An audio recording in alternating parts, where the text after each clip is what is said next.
सलोनी एक सामाजिक कार्यकर्ता थी। उसकी शादी कानपुर में हुई थी, लेकिन शादी के 3 महीने बाद ही सलोनी का तलाक हो गया और अब वो अपने माता पिता के साथ पुणे में ही रहती है। लेकिन बात सिर्फ इतनी नहीं थी, लव मैरिज, वो भी दूसरे धर्म में। न जाने कितनी मुसीबत से लड़कर सलोनी ने अपने प्यार को पाया था। सलोनी और उसका पति अहमद दोनों ने 5 साल के रिश्ते को बड़ी मुश्किल से शादी का नाम दिया था। दोनों के बीच में बहुत प्यार था। फिर ऐसा क्या हुआ कि उनकी शादी 3 महीने भी नहीं टिक सकी।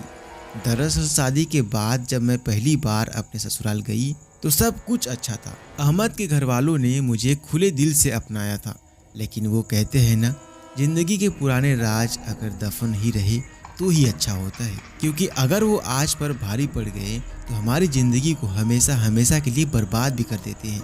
वैसे मैं अहमद को बहुत अच्छी तरह से जानती थी। 5 साल के रिलेशनशिप में बिताया गया एक एक लम्हा हम दोनों को याद था। इनफैक्ट कि शादी के लिए मुझे अहमद ने ही प्रपोज किया था, जिसे मैं ना नहीं कह पाई। हम दोनों को लगा था कि शादी के बाद हम दोनों एक दूसरे की ज़िंदगी को बहुत खूबसूरत और रंगीन बना देंगे, लेकिन शादी के बाद सब कुछ ऐसे बदला जैसे कोई भयानक सपना था। सुहाग रात से ही अहमद कुछ बदले बदले से लग रहे थे। मैं सज धज कर श्रृंगार किए सेज पर अहमद का इंतजार कर रही थी, पर वो आधी रात तक नहीं आया। रात को 3 बजने को हो रहे थे कि तभी किसी ने मेरे कमरे का दरवाज़ा खटखटाया। मुझे पता था कि अहमद ही होंगे। मैंने भी गुस्से में दरवाज़ा खोलकर उन पर बरसने ही वाली थी कि मैंने जो देखा उसे देख मेरे बदन का सारा खून जम गया। अहमद की शेरवानी पूरी तरह से खून से भीगी हुई थी। उनके जिस्म से किसी लाश के सड़ने की बदबू आ रही थी। उनकी आंखें लाल और मुंह के आसपास कच्चे मांस के टुकड़े लगे थे। सलोनी, तुम तो नॉनवेज नहीं खाते थे, ये सब क्या है? मैंने पूछा ही था कि अहमद ने मुझे इतनी जोर से धक्का दिया कि मैं दीवार के कोने में जा गिरी। अहमद का ये बर्ताव मेरी समझ के पार था। मैं करती भी क्या? अपनी सुहाग वाली रात को कमरे के कोने में बैठकर मैं रात भर रोती रही। कभी कभी तो ऐसा लगता है जैसे हम लोगों की लव मैरिज नहीं बल्कि अरेंज मैरिज हुई है, क्योंकि शादी के कुछ दिनों बाद ही अहमद बहुत गुस्सा करने लगे थे। अक्सर मुझसे बात करते समय उनकी आवाज़ भी भारी हो जाती थी। ऐसा लगता है जैसे कोई और उनके अंदर है। कभी कभी तो अचानक ही नींद में उठकर बड़बड़ाने लगते थे। सलोनी, अहमद तुम अब मुझे परेशान करने लगे हो। कभी कभी तो ऐसा लगता है जैसे मैं तुम्हें जानती ही नहीं हूँ और बात बात पर इतना गुस्सा कब से करने लगे। अहमद, तो मैं गुस्सा करने लगा हूँ? जरा तुम अपने आप को तो देखो। शादी क्या कर ली कि तुम तो सर पर ही बैठ गई हो। दिमाग खोलकर सुन लो, मुझे ये रोज की किचकिच पसंद नहीं है। अगर ज़्यादा परेशान किया तो अभी तलाक दे दूंगा तुझे, समझी ना? इतना कहकर अहमद चले गए। इस तरह की लड़ाई झगड़े सुबह शाम का नाटक हो गया था। डर के मारे मैं तो कुछ कहती भी नहीं थी, तो भी अहमद खामोखा मुझ पर गुस्सा करके चले जाते। हालात इतने बिगड़ चुके थे कि हम दोनों शादी के बाद एक बिस्तर पर कभी नहीं सोए। फिर एक रात प्यास के कारण जब मेरी नींद खुली तो मैंने देखा कि अहमद की आंखें मुझे ही देख रही हैं। उनका चेहरा इंसान और आधा किसी चुड़ैल का था। उनकी आंखें पूरी तरह से लाल थी, जैसे मेरे खून की प्यासी हो। अहमद का शरीर पूरी तरह से हवा में देख मेरे जिस्म का रोंग रोंग सिहर उठा, पर मेरे पलक झपकते ही सब कुछ पहले जैसा हो गया। मुझे अक्सर ऐसा लगता है जैसे कोई औरत मेरे सीने पर बैठी मेरा सीना चीर रही हो। मैं चलते चलते गिर जाती, जैसे किसी ने मुझे जोर से धक्का दिया हो। खाना बनाते समय कभी मेरा हाथ जल जाता तो कभी मेरी साड़ी का पल्लू। बहुत अजीबोगरीब सी चीजें मेरे साथ होने लगी थी, जो मेरे समझ के बिल्कुल परे थी। पर माँ बाप को मैं हमेशा यही बोलती हूँ कि मैं बहुत खुश हूँ। यहाँ सब लोग मुझे बहुत प्यार करते हैं। माँ पापा भी मेरे झूठ को सच मानकर खुश हो जाते। और सबसे ज़्यादा हैरानी तो मुझे इस बात की थी कि मेरी सास ये सब कुछ देखकर भी चुप थी। फिर एक दिन मैंने अपनी सास से पूछ ही लिया, माँ, आपके बेटे का घर बसने से पहले ही टूटने वाला है और एक आप हैं कि चुप्पी साधे सब कुछ देखती रहती हैं। अगर ऐसा ही रहा तो मैं यह सब ज़्यादा दिन तक बर्दाश्त नहीं करने वाली हूँ। मैं वापस अपने घर चली जाऊँगी और फिर कभी वापस नहीं आऊँगी। मेरी सास को पता था कि मैं किस दर्द से गुजर रही हूँ, इसलिए उन्होंने मुझे कागज़ थमाते हुए कहा, बेटा, इस कागज़ में जो भी लिखा है उसे अहमद के सोने के बाद आहिस्ता से उसके कान में पढ़ना। तुम्हें अपने आप सच का पता चल जाएगा। इतना कहकर मेरी सास मेरे पास से चली गई। फिर से रोज की तरह लड़ने झगड़ने के बाद अहमद सो गए। आधी रात का पहर हो चुका था। मैंने 12 बार अहमद को जगाने की कोशिश की पर वो नहीं जागे।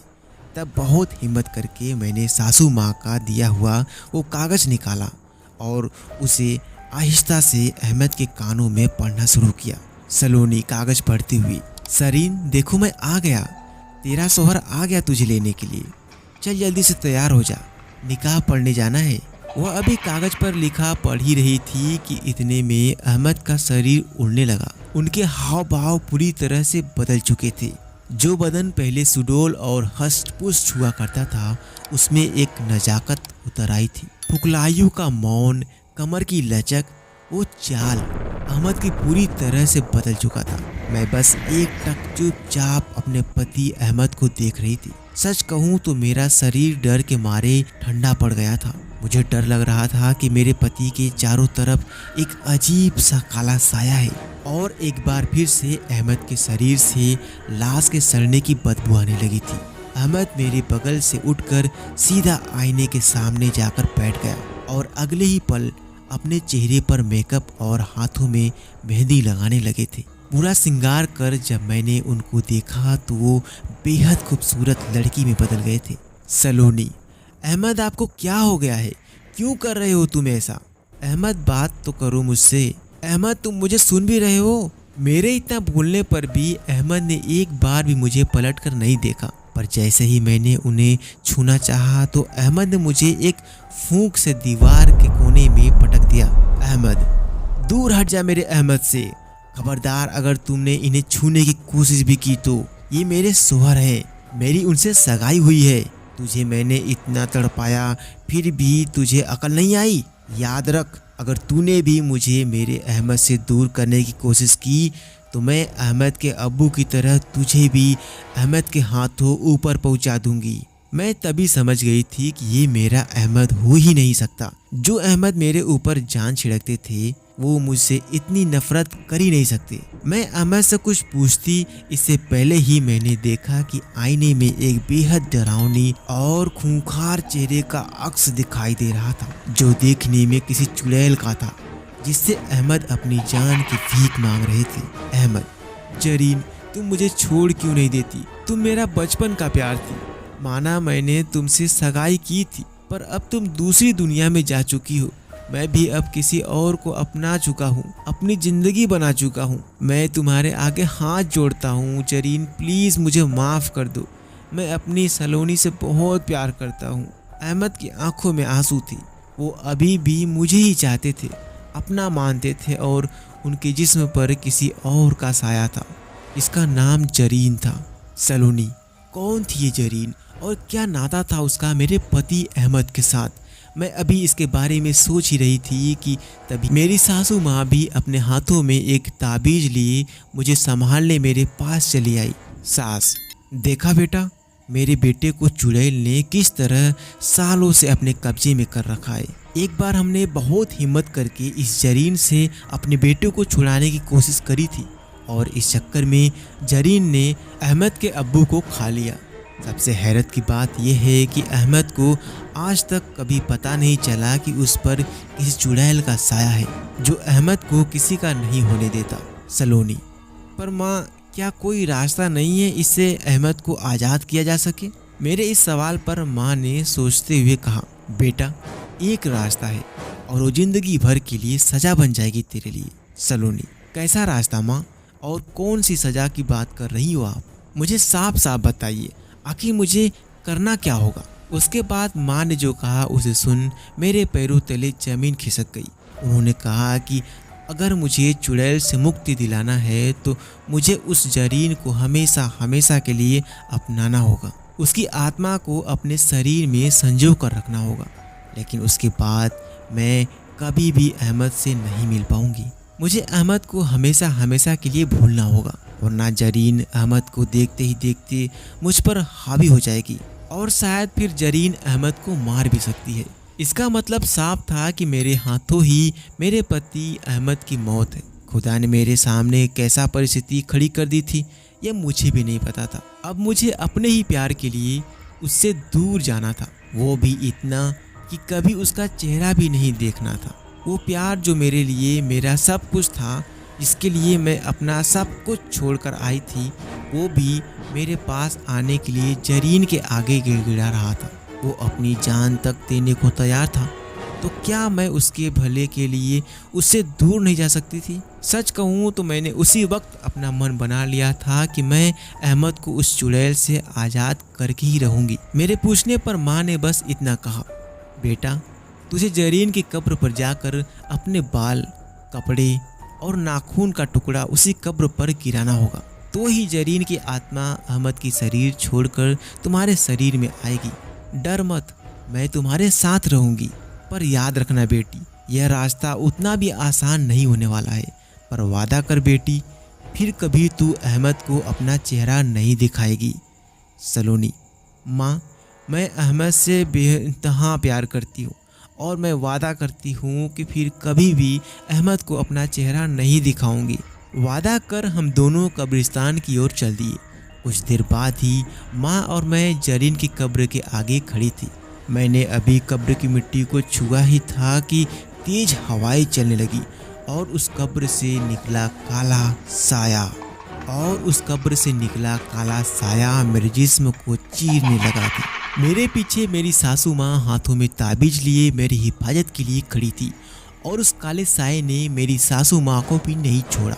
वो एक झटके से आती है और माँ के जिस्म से मांस नोच कर ले जाती है। माँ दर्द में चीखने लगी।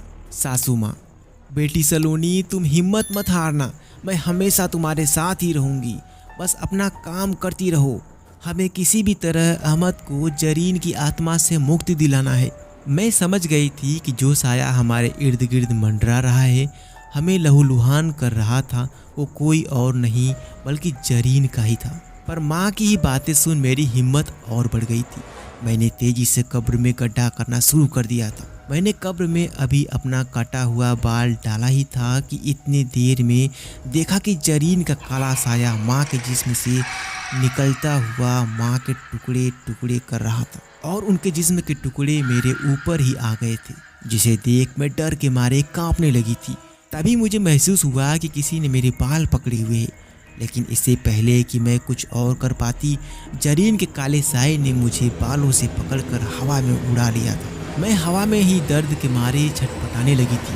मेरे ठीक नीचे जरीन की कब्र थी, तो मैंने बिना एक पल गवाए अपनी जेब से कपड़े और नाखून का टुकड़ा निकाला और जरीन की कब्र के ऊपर गिरा दिया।